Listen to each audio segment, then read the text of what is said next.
Welcome to Study Physics YouTube channel. Myself Sudeep Mishra.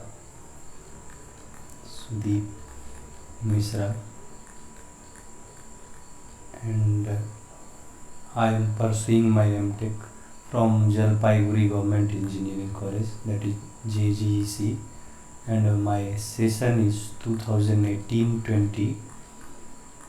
And through this YouTube channel I want to cover a course of subject that is physics for class 11th and 12, और इसमें हम लोग इस course के माध्यम से हम लोग 11th और 12th की फिजिक्स सब्जेक्ट को कवर करेंगे। और हमारा ये भी इसमें होप होगा ताकि कुछ इस प्रकार कवर किया जाए ताकि जेई और नीट के स्टूडेंट के लिए भी कुछ ना कुछ हेल्प हो सके इसमें।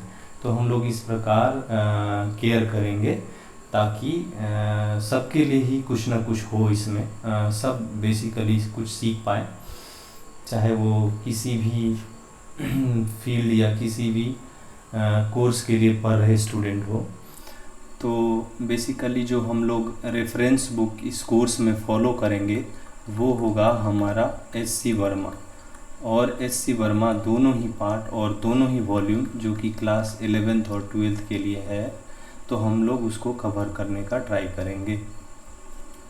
तो आइए देखते हैं, आज के इस फर्स्ट लेक्चर में हम लोग कवर करेंगे क्लास 11th का फर्स्ट चैप्टर, जो कि है हमारा इंट्रोडक्शन टू फिजिक्स।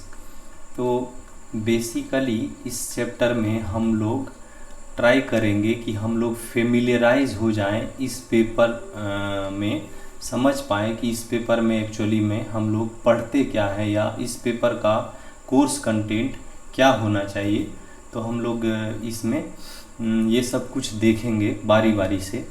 तो आइए हम पहले देखते हैं कि जो हमारा पेपर है या हमारा जो सब्जेक्ट है फिजिक्स, ये वास्तव में है क्या। तो फिजिक्स जो है, सो physics is that branch of science, so it is that branch of science in which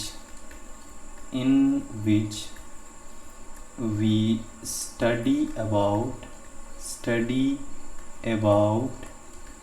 nature and its laws।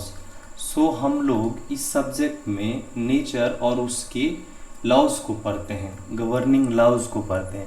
So nature में हम लोग क्या पढ़ेंगे, तो नेचर में हो रहे सारे फिनोमेनन, जैसे कि हमारा ग्रेविटेशन है नेचर में हो रहा, तो हम लोग इसमें ग्रेविटेशन जैसी चीज़ को देखेंगे।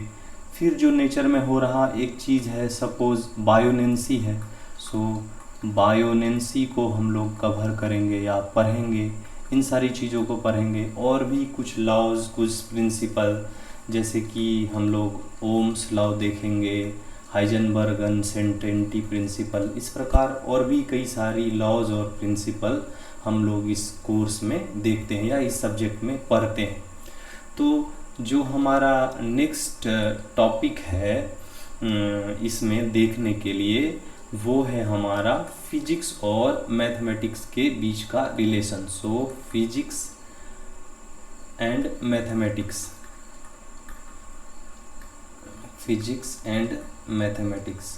तो इसमें हम लोग एक्चुअली में देखते हैं कि फिजिक्स और मैथमेटिक्स आपस में किस प्रकार इंटर रिलेटेड है।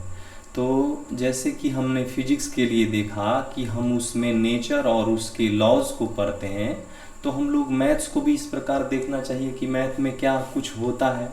सो मैथ जो है वो क्या है, math is full of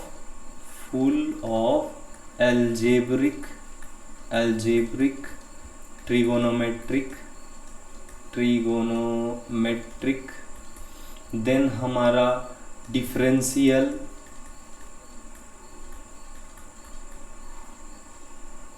expression. Means maths में हम लोग इस प्रकार के एक्सप्रेशंस या इक्वेशंस के संदर्भ में पढ़ते हैं। तो इस प्रकार के एक्सप्रेशन और इन सब चीज़ों को हम लोग क्यों पढ़ते हैं या ये हमारा क्या हेल्प करता है, तो देखिए which helps us in better understanding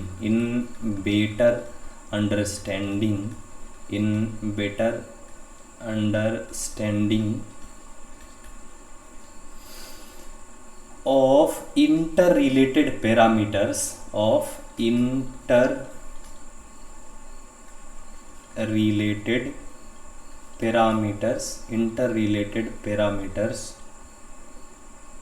of an expression। किसी एक्सप्रेशन का जो कुछ भी पैरामीटर उस एक्सप्रेशन में इन्वॉल्व हो रहा है वो किस प्रकार से एक दूसरे से इंटर रिलेटेड है, तो हम लोग इन सारी चीज़ों को इसमें मैथ्स में पढ़ते हैं। तो हम लोग ये कह सकते हैं कि कोई भी इक्वेशन का डिफाइन होना, फिर उसके पैरामीटर का इंटर रिलेटेड होना, ये हमें बताता है उसका बिहेवियर, उस पैरामीटर्स का बिहेवियर फॉर उस इक्वेशन के लिए।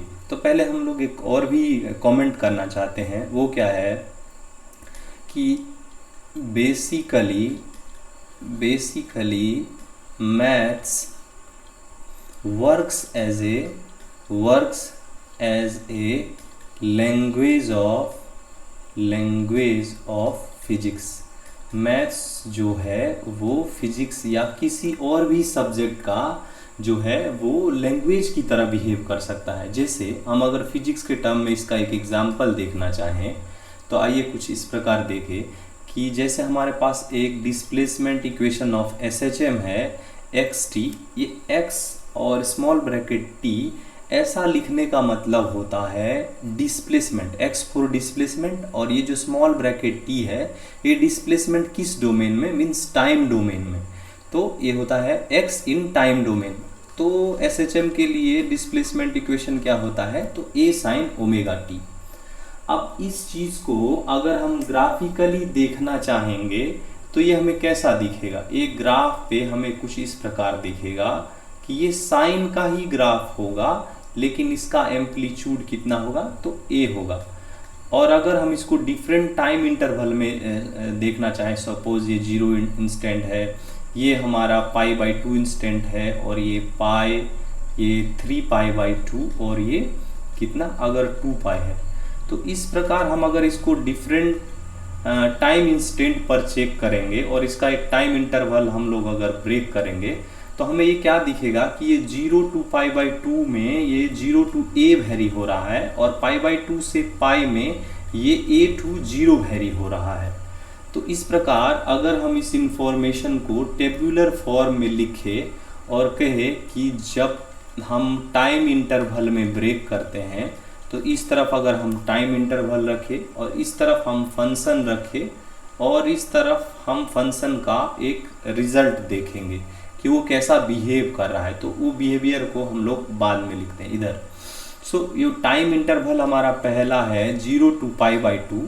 तो इसमें हमने क्या देखा कि ये जो फंक्शन है वो 0 to a वेरी हो रहा है, और जब ये π/2 से π में जा रहा है तो ये फंक्शन a से 0 की ओर लौट रहा है।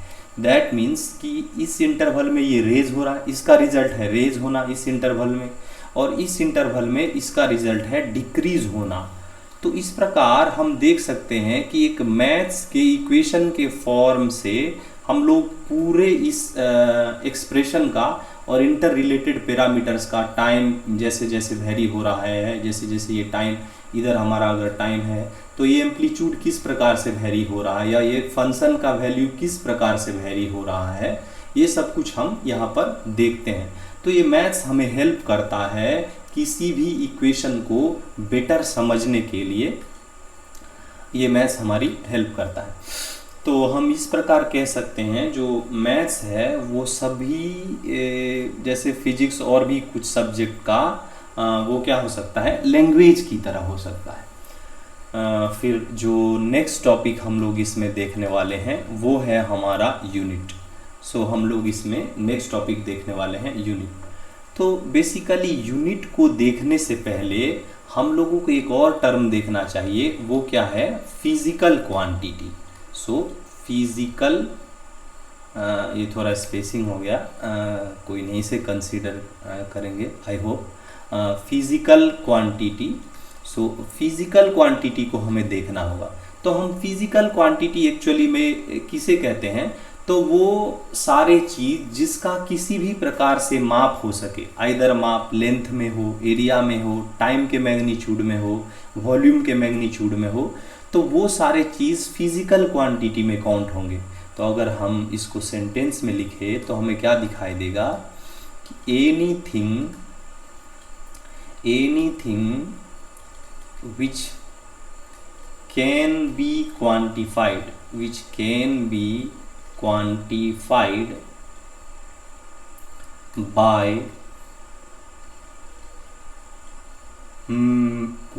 quantified by measurement are called physical quantity। वो सारे चीज़ जो कि हम क्वांटिफाई कर सकते हैं या कैटेगराइज कर सकते हैं उन सारी चीज़ों को, तो माप, किसी भी माप के टर्म में, तो हम उसको बोलते हैं फिजिकल क्वांटिटी। अब जो फिजिकल क्वांटिटी होते हैं उनके दो पार्ट्स होते हैं। पहला पार्ट यूनिट, देखिए अब हमें यूनिट को समझने में आसान होगा, क्योंकि फिजिकल क्वांटिटी से यूनिट आया है। और जो दूसरा पार्ट होता है वो हमारा होता है न्यूमरिक या नंबर। ओके, तो अब अगर हम इस प्रकार एक एग्जांपल कहें, जैसे 2 kg मैंगो कहें, तो यहाँ पर जो kg है वो टर्म इसका यूनिट हो जाता है और ये नंबर उसका क्वांटिटी बताता है। इसी प्रकार अगर 2 लीटर मिल्क कहा जाएगा तो अगेन ये एक जो है यूनिट बताएगा और ये उसका माप, परिमाप, क्वांटिटी बताएगा। फिर 2 सेकेंड कहे, 2 आवर कहे, तो इसी प्रकार से ये होंगे। तो हम लोग जो है इस तरह से अब यूनिट को बेहतर समझ सकते हैं। क्यों? क्योंकि यूनिट जिससे रिलेटेड है उसको हमने देख लिया। सो अब यूनिट को हम लोग क्या कह सकते हैं, तो हम कह सकते हैं कि units are standard for measurement of physical quantity. देखिए हमने फिजिकल क्वांटिटी का मेजरमेंट को एक्सप्रेस किया था यूनिट के मदद से, मीन्स वो यूनिट ही बता रहा था कि वो किस टाइप का फिजिकल क्वांटिटी है। सो इसीलिए यूनिट जो होता है ये स्टैंडर्ड होता है किसी भी फिजिकल क्वांटिटी के मेजरमेंट को एक्सप्रेस करने का। तो जो अब हम लोग नेक्स्ट चीज़ देखने वाले हैं वो है आपको basic feature of unit. So basic feature of unit कहने से अभिप्राय यह है कि यूनिट का जो है वो क्या क्वालिटी होना चाहिए, या यूनिट में क्या प्रॉपर्टीज होना चाहिए, या यूनिट में क्या खास बात होना चाहिए। तो वास्तव में जो यूनिट है उसकी सबसे ज़रूरी और सबसे अहम चीज़ जो है वो ये यूनिवर्सली एक्सेप्टेड होना चाहिए। सो हम कह सकते हैं it should be universally accepted. अगर ये यूनिवर्सली एक्सेप्टेड नहीं होगा तब तो प्रॉब्लम होगा ना, जैसे कि हम उस चीज़ को मानेंगे नहीं और हमें कोई और कहेगा कि नहीं आपको मानना होगा, तो इस प्रकार प्रॉब्लम होगा। सो इसको यूनिवर्सली एक्सेप्टेड होना पड़ेगा। अब जैसे अगर हम कोई एग्जांपल लें और उसमें हम कहें कि अगर हम लेंथ ऑफ आवर हैंड, या किसी का भी, या किसी पर्सन का हैंड, सो आवर हैंड को अगर मानक बनाएंगे, हैंड कि ये हमारा माप लेने का मानक है, तो ये क्या है, यूनिवर्सली एक्सेप्टेड नहीं होगा। क्यों? क्योंकि हो सकता है पर्सन टू पर्सन ये हैंड का जो लेंथ है वो वेरी करे, वो फिक्स ना हो। लेकिन जब हम कहेंगे 1 मीटर, तो 1 मीटर इक्वल टू 100 सेंटीमीटर, ये सब के लिए सेम ही होगा।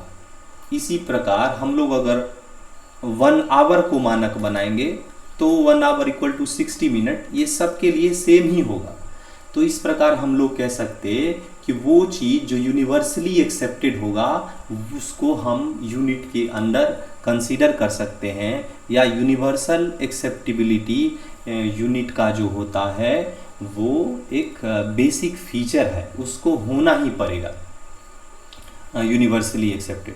सो जो नेक्स्ट आता है हमारा वो है एसआई यूनिट। सो हम लोग नेक्स्ट देखने वाले हैं एसआई यूनिट। अभी हमने यूनिट को पढ़ा है, अब नेक्स्ट एक और टर्म जुड़ रहा है एसआई यूनिट। सो एसआई क्या है? एक इंटरनेशनल सिस्टम है जिसके अंदर सारे यूनिट को कैटेगराइज किया, मीन्स उसमें इस सिस्टम के अंदर इनको रखा गया है। सो हम इसको क्या कहेंगे? It is a international system of unit. ये एक इंटरनेशनल सिस्टम ऑफ यूनिट है which is यूनिवर्सली एक्सेप्टेड, जो कि यूनिवर्सली एक्सेप्टेड होना चाहिए। ये एक सिस्टम ऑफ यूनिट इसमें रखा गया है, सारे यूनिट्स को इस तरह इसमें रखा गया है। और ये इसकी खास बात ये है कि ये यूनिवर्सली एक्सेप्टेड है, तभी तो इंटरनेशनल सिस्टम में इसको रखा गया है। तो अब इसमें क्या क्या चीज़ें हो सकती है? तो जैसे हमने कहा लेंथ, तो लेंथ का अगर मानक मीटर में बनाएंगे तो ये हमको यूनिवर्सली एक्सेप्टेड हो जाएगा। जैसे मास है, उसका मानक अगर केजी में बनाएंगे तो ये यूनिवर्सली एक्सेप्टेड हो जाएगा। लेकिन अगर हम कहें 100 कदम या 100 स्टेप्स, तो ये जो है ये मानक नहीं हो सकता, क्योंकि पर्सन टू पर्सन ये कदम का जो स्टेप्स का साइज है वो वेरी हो सकता है। तो इस प्रकार हम कहते हैं कि जो एसआई यूनिट है इसमें उन सारे चीज़ों को रखा गया है जो यूनिवर्सली एक्सेप्टेड है। तो जो अब हम नेक्स्ट चीज़ देखने वाले हैं वो है हमारा फंडामेंटल और बेस यूनिट। सो फंडामेंटल और बेस यूनिट हम लोग जो देखने वाले हैं वो है फंडामेंटल और बेस यूनिट। ओके, सो फंडामेंटल वर्ड से ही क्लियर है कि ये दूसरे के ऊपर निर्भर नहीं होगा, और क्या बोल रहे हैं, इसलिए इसको फंडामेंटल कहा गया है। सो हम लोग पहले देख लेते हैं फंडामेंटल यूनिट किसको कहेंगे, और फंडामेंटल से ही डिराइव्ड होगा। सो हम पहले फंडामेंटल यूनिट को डिफाइन कर लेते हैं। So fundamental units are those unit which does not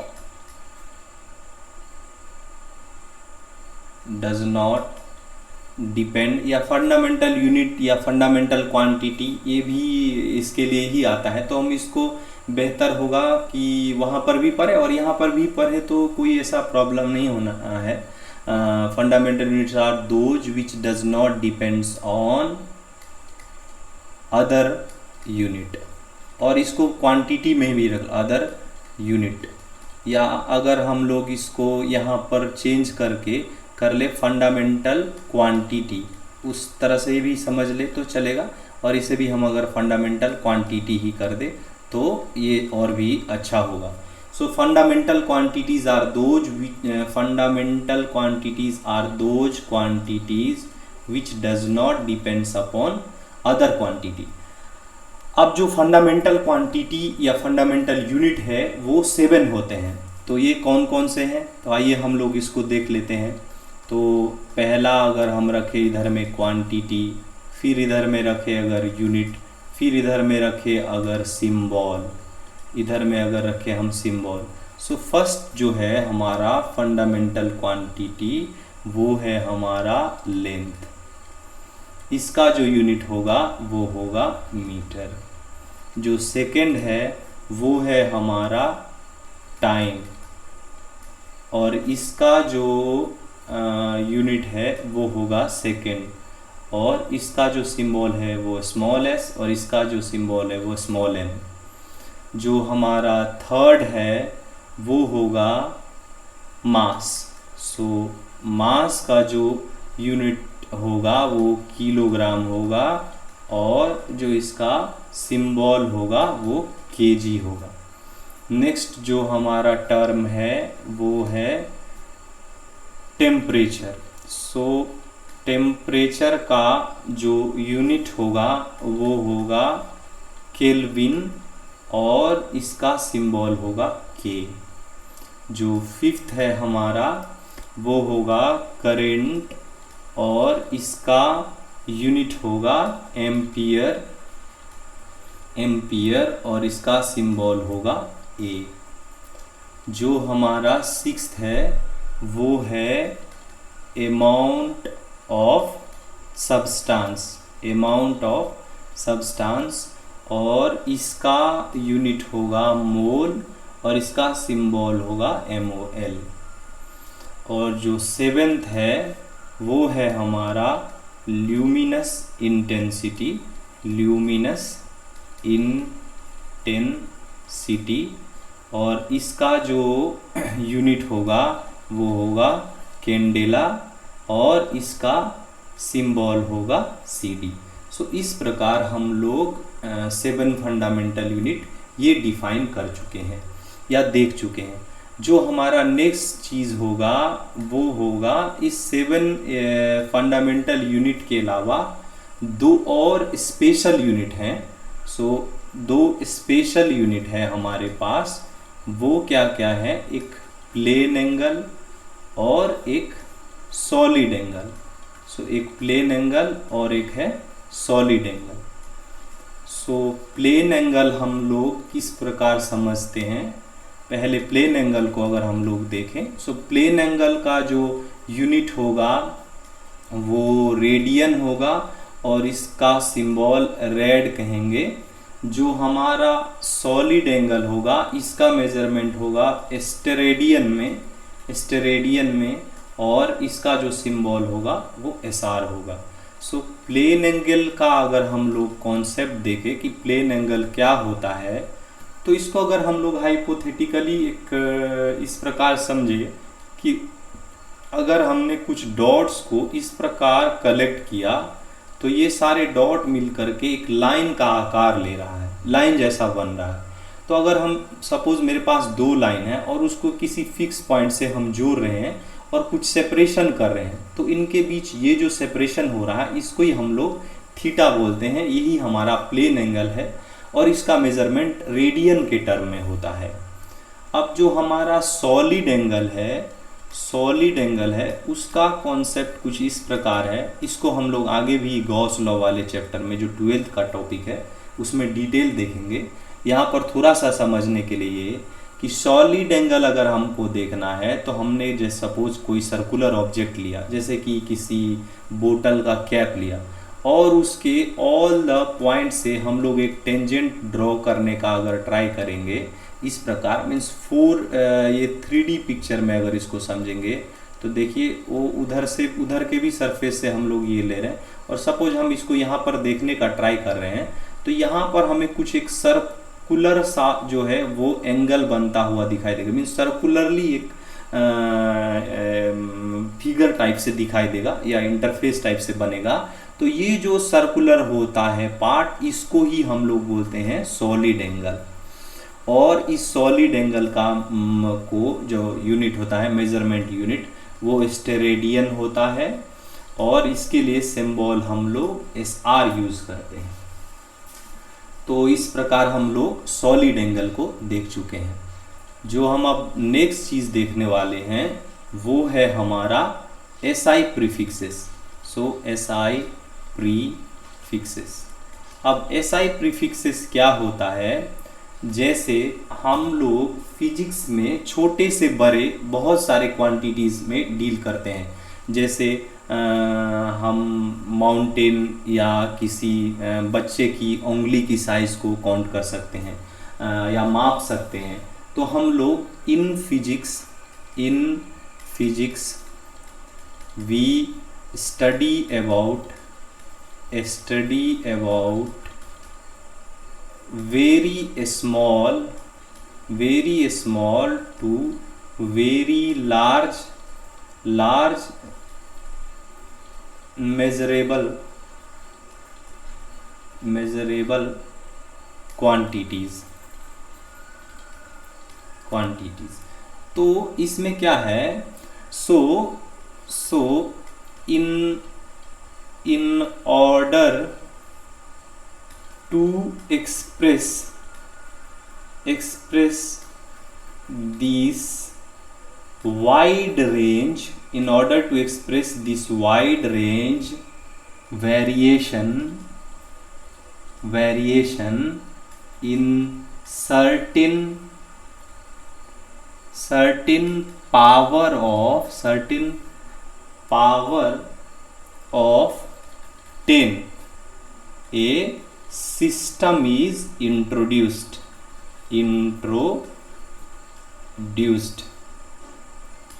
that is called SI prefixes। इसको हम लोग क्या बोलते हैं, SI prefixes बोलते हैं। अब जैसे कि हम इसको समझने का ट्राई करें, सपोज इधर हम लोग पावर का टर्म रखते हैं और इधर प्रीफिक्स कहने का ट्राई करते हैं। देखिए, अगर हम कोई भी क्वांटिटी के संदर्भ में पढ़ रहे हैं और वो जा रहा है 10 to the power of 9, उसका मैग्नीट्यूड हो रहा है 10 to the power of 9। ये power of 10 means power of 10 हम ब्रैकेट में इस तरह लिख रहे हैं। ये पावर ऑफ 10 अगर 9 हो रहा है तो इसको power of 10 to the power 9 ना बोल के हम लोग इसको गीगा बोल सकते हैं।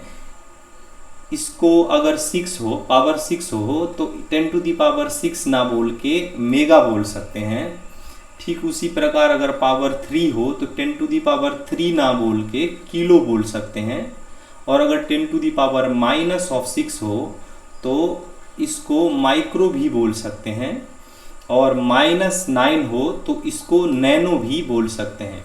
तो इस प्रकार हम लोग इसको और भी कई सारे पावर्स को समझ सकते हैं, पढ़ सकते हैं, देख सकते हैं। तो इसमें हम लोग जो ये छोटे क्वांटिटी से बड़े क्वांटिटी की ओर ये मेजरमेंट सिस्टम इस प्रकार से लिखते हैं, तो इसी सिस्टम को बोला जाता है SI प्रीफिक्सेस।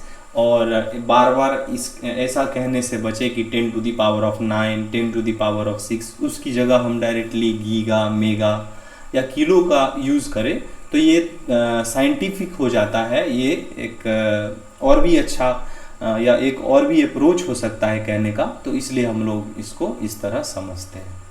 तो आज के क्लास में बस इतना ही। Thank you.